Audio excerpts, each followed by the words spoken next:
తెలంగాణ రాష్ట్ర ఆవిర్భావ దినోత్సవ శుభాకాంక్షలు తెలుపుకుంటూ ఈరోజు ఇక్కడికి విచ్చేసినటువంటి రిటైర్డ్ అయినటువంటి ఉద్యోగులందరికీ స్వాగతం సుస్వాగతము.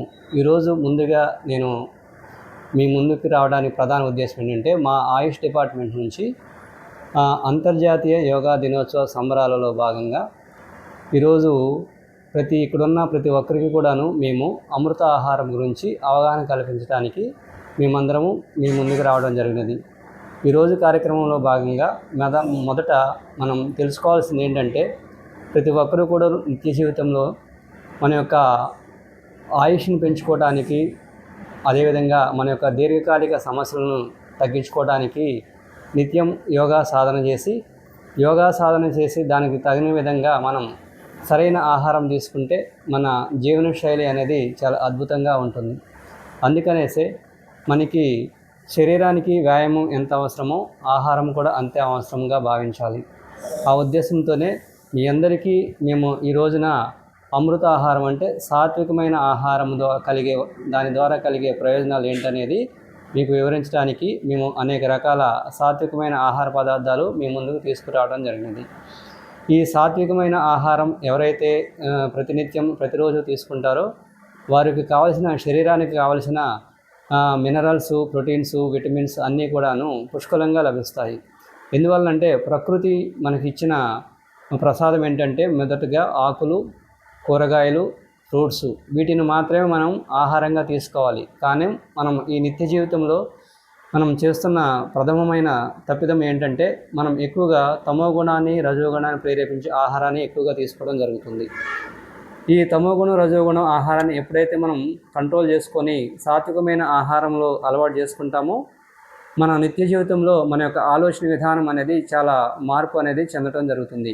ఏ విధంగా ఉంటుందంటే, సాత్వికమైన ఆహారం తీసుకున్న ఏ వ్యక్తిలోనైనా సరే ప్రేమ, ఆప్యాయత, అనురాగ ఈ విషయాలన్నిటిలో ఎక్కువగా వారి యొక్క ఆలోచన విధానం అనేది నడవటం జరుగుతుంటుంది.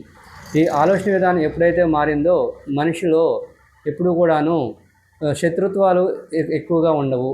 అదేవిధంగా ప్రతి మనిషికి కూడాను నిత్యం ఆరోగ్యంగా ఉండటానికి ఈ సాత్వికమైన ఆహారం అనేది సహాయపడుతుంది.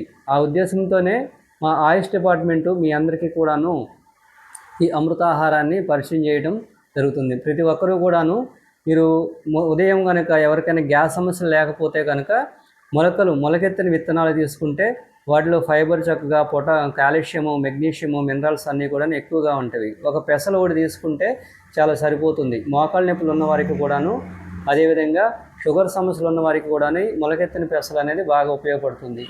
క్యారెట్, బీట్రూట్, ఎవరికైతే బీట్రూట్ జ్యూస్ తీసుకోవటం వలన, ఎవరికైతే రక్తం అనేది చిక్కగా ఉంటుందో బీట్రూట్ జ్యూస్ తీసుకోవటం వలన వారి రక్తం అనేది పలసబడి మన దేహంలో బ్లడ్ అంటే చక్కగా సరఫరా జరిగేసి మనం చాలా ఆరోగ్యంగా ఉండటానికి ఈ బీట్రూట్ జ్యూస్ కూడాను చాలా ఉపయోగపడుతుంది. ఆ ఉద్దేశంతోనే ప్రతి ఒక్కరూ కూడాను మీకు మన ఇంట్లో ప్రతినిత్యం చూస్తూనే ఉంటాం మార్కెట్లో కీరా దోస, టమాటో, అదేవిధంగా కొబ్బరి, అరటిపండు, బాదం గింజలు, పెసలు ఇలాంటి వాటిని ఎక్కువగా తీసుకోవాలి. అంటే సన్నగా ఉన్నవారైతే కనుక మొలకెత్తిన శనగలు తీసుకోవడానికి ఇష్టపడండి, పచ్చి కొబ్బరి తీసుకోవడానికి ఇష్టపడండి. లావుగా ఉన్నవారు మాత్రం వీటిని మాత్రం వదిలేస్తూ ఉండాలి. మీరు ఎప్పుడు కూడాను మీరు జాబ్ చేసేటప్పుడు కూడా మీరు ఆలోచిస్తూ ఉంటారు, నాకు టైం లేదు, నేను యోగా చేయడానికి, ప్రాణాయామం చేయడానికి, ధ్యానం చేయడానికి నాకు టైం లేదని ఏదో ఒక కుంటి సాగులు చెప్తూ ఆటోమేటిక్గా మీరు ఆ సమయాన్ని అట్లా గడిపేస్తున్నారు. కానీ ఇప్పుడు మీరు అందరూ కూడాను రిటైర్డ్ అయ్యి చాలా సమయం కూడా మీ దగ్గర అందుబాటులో ఉంటుంది. కాబట్టి మీరు మీ శరీరం యోగా అంటే ఆసనాలు వేయడానికి సహకరించకపోయినా కానీ మీరు కనీసం ప్రాణాయామ కానీ ధ్యాన కానీ సాధన చేయండి. ఎందువలనంటే ప్రతి ఒక్కరూ కూడాను 40 ఏళ్ళు దాటిన కాడి నుంచి ఇప్పుడున్న ఈ విషతుల్యమైన వాతావరణంలోకి అడుగుపెట్టాం. కాబట్టి ఈ వాతావరణాన్ని ఎవరైనా తట్టుకోవడానికి కంపల్సరీగా సరే బ్రీతింగ్ ఎక్సర్సైజ్ ఉండాలి, ధ్యానం ఉండాలి. ఈ రెండింటిని ఎవరైతే అలవాటు చేసుకుంటారో, నిత్యము మీ యొక్క దినచర్యలో ఒక భాగం చేసుకుంటారో వారు ఆరోగ్యంగా ఉంటారు. మందులతో పని లేకోకుండా కేవలం పంచభూతాలలో అతి ప్రధానమైనది వాయువుని కనుక మీరు పుష్కలంగా తీసుకోగలిగితే ఆ వాయువే మీ దేహాన్ని అంతా శుద్ధి చేసి మీ దేహానికి కావాల్సిన రోగనిరోధక శక్తిని అందిస్తుంది. అందుకే చెప్పారు ప్రాణస్య ఆయామహ అంటే మన ఆయుష్ పెంచుకోవడానికి ప్రాణవాయువుని ఎక్కువగా తీసుకోమని మన పతంజలి మహర్షి కూడా చెప్పారు. దాని ఉద్దేశం అదే. అందుకనేసే మీరు ఆసనాల కంటే కూడా ఎవరైతే ప్రాణాయామం ఎక్కువ సమయం సాధన చేస్తారో ఎక్కువ రిజల్ట్ ఇస్తుంది. అందుకనేసే గురుముఖంగా మీరు ప్రాణాయామ ధ్యాన సాధన చేయాలి. ప్రాణాయామం చేశాక మీకు ఇంకా మానసికమైన సమస్యలతో బాధపడుతున్నవారు ప్రతి కుటుంబంలో కూడాను ఈ నిత్య జీవితంలో మానసిక సమస్యలతో బాధపడుతున్నవారు ఎక్కువ మంది ఉన్నారు. 80% ఉన్నారు.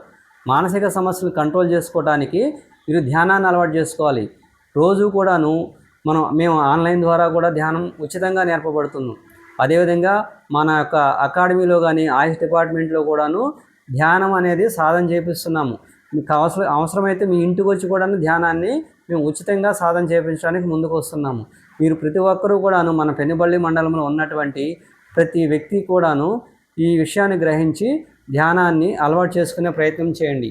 ధ్యాన సాధన చేస్తే మన శరీరంలో ఉన్న కోటానుకోట్ల కణాలన్నీ కూడా యాక్టివేషన్ అయిపోయి మనం నిత్యం ఆరోగ్యం ఉండటానికి ప్రశాంతమైన జీవన విధానాన్ని గడపడానికి దోహదపడుతుందని మీరు ప్రతి ఒక్కరూ గ్రహించాల్సి ఉంటుంది.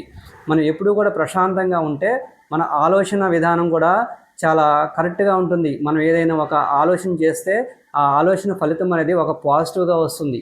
ఆ పాజిటివ్గా రావడానికి ప్రధాన ఉద్దేశం ఏంటంటే ప్రాణాయామము, ధ్యానము. ఈ రెండు ఎవరైతే సక్రమంగా డైలీ తన యొక్క దినచర్యలో భాగం చేసుకుంటారో వారు ఏ ఆలోచన చేసినా సరే అది సక్సెస్ అవుతుంది, కానీ ఫెయిల్యూర్ అనేది అవ్వదు. మనకి పాజిటివ్ వైబ్రేషన్స్ కూడా ఆ విధంగానే రావడం జరుగుతుంది. అందుకనేసే నిత్యం మీరు ప్రాణాయామ ధ్యానానికి ఎక్కువగా ప్రాధాన్యత ఇవ్వాలి. మన ఈ మధ్యకాలంలో పరిశోధన చేశారు. ధ్యానం చేసిన వ్యక్తికి అదేవిధంగా నార్మల్గా ఉన్న వ్యక్తికి సైంటిస్టులు కూడా వరల్డ్ హెల్త్ ఆర్గనైజేషన్ పరిశోధన చేస్తే ధ్యానం చేసిన వ్యక్తి యొక్క ఆలోచన విధానము ఎంతో అద్భుతంగా ఉంటుంది. వాళ్ళ యొక్క మెమరీ పవర్ కూడా పెరుగుతుంది. వయసు పెరిగితే సాధారణంగా ఎవరిలోనైనా సరే ఆటోమేటిక్గా మెమరీ పవర్ తగ్గిపోతుంటుంది.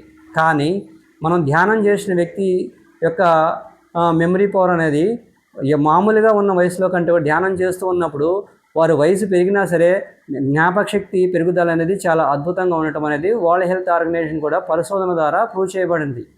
అందుకనేసే ప్రతి ఒక్కరూ కూడాను కనీసం మీకోసం మీరు ఒక అర్ధగంట సమయం కేటాయించినట్లయితే మీరు నిత్యం ఆరోగ్యంగా ఉంటారు, ప్రశాంతమైన జీవన విధానం గడుపుతారు, 10 మందికి కూడా మీరు ఆదర్శంగా నిలుస్తారు. సమాజంలో మీరు ఎంతోమందికి సోషల్ సర్వీస్ చేస్తూనే ఉన్నారు. రిటైర్డ్ అయినా సరే మీరు ఖాళీగా ఉండకుండానే అనేక మంది లయన్స్ క్లబ్స్ ద్వారా సర్వే చేస్తున్నారు.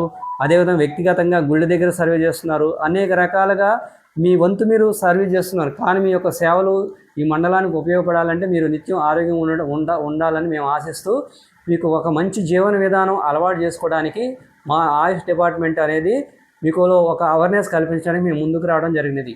మేము ఇక్కడ మా శ్రీనివాస్ నాయక్ గారు కూడాను ఎంతోమంది ఎక్కడెక్కడ నుంచో దమ్మపేట నుంచి, అదేవిధంగా అశ్వరపేట నుంచి, కల్లూరు అవతల ఎక్కడో మిట్టపల్లి నుంచి కూడా జనం ఇక్కడికి వచ్చి హోమియోపతి మందులు వాడటం జరుగుతుంది. ఎందుకంటే ఆయన యొక్క సర్వీస్ ఆ విధంగా ఉంటుంది. ఆ ఉద్దేశంతో మేము ఆయన మాట్లాడే విధానం, ఆయన మాటలకి ఆటోమేటిక్గా రోగాలు తగ్గేంత మంచిగా పాజిటివ్గా మాట్లాడతారు. ఇక్కడ హోమియోపతి అనేది ఎలాంటి సైడ్ ఎఫెక్ట్ లేనిది. ఆ హోమియోపతి మందులు వాడడం వల్ల మనం సైడ్ ఎఫెక్ట్ లేని మెడిసిన్ తీసుకొని మన శరీరంలో ఉన్న రుగ్మతను తొలగించడానికి అవకాశం ఎక్కువగా ఉంటుంది. కానీ రిజల్ట్ అనేది నిదానంగా వచ్చినా సరే దీర్ఘకాలంలో మాత్రము తొందరగా ఆ సమస్య అనేది బయటపడటానికి అవకాశం ఎక్కువ. ఈ విధంగా మన యొక్క ఆయుష్ యొక్క సర్వీస్ మీరు అందరూ ఉపయోగించుకోవాలని కోరుకుంటున్నాము. అదేవిధంగా ఈ 11వ అంతర్జాతీయ యోగా సంబరాలలో భాగంగా ఇంకా రేపొద్దున మనం యోగా వాక్ కార్యక్రమాన్ని చేపడుతున్నాము. ఈ యోగా వాక్ అనేది మనం పెనుబడిలో ఉన్నటువంటి మన యోగా షెడ్ దగ్గర నుంచి మన రింగ్ సెంటర్ వరకు మేము బ్యానర్తో ర్యాలీ చేస్తున్నాము. దీనిలో ప్రతి ఒక్కరూ భాగంగా స్వచ్ఛందంగా సమాజ సేవకి మీ వంతు మీరుగా యోగా అవేర్నెస్ ప్రోగ్రాంలో పాల్గొని మేము మన యొక్క స్లోగాన్ తోటి ఈ అవేర్నెస్ ప్రోగ్రామ్ని సక్సెస్ చేసుకున్నాము. అదేవిధంగా ఈ జూన్ 21వ తారీఖున మనం అంతర్జాతీయ యోగా దినోత్సవ సంబరాలు జరుపుకుంటున్నాము. ప్రతి ఒక్కరూ కూడాను ఈ అంతర్జాతీయ యోగా దినోత్సవ కార్యక్రమాన్ని పాల్గొని ఈ కార్యక్రమాన్ని విజయవంతం చేయాలని మనస్ఫూర్తిగా కోరుకుంటూ నేను సెలవు తీసుకుంటున్నాను.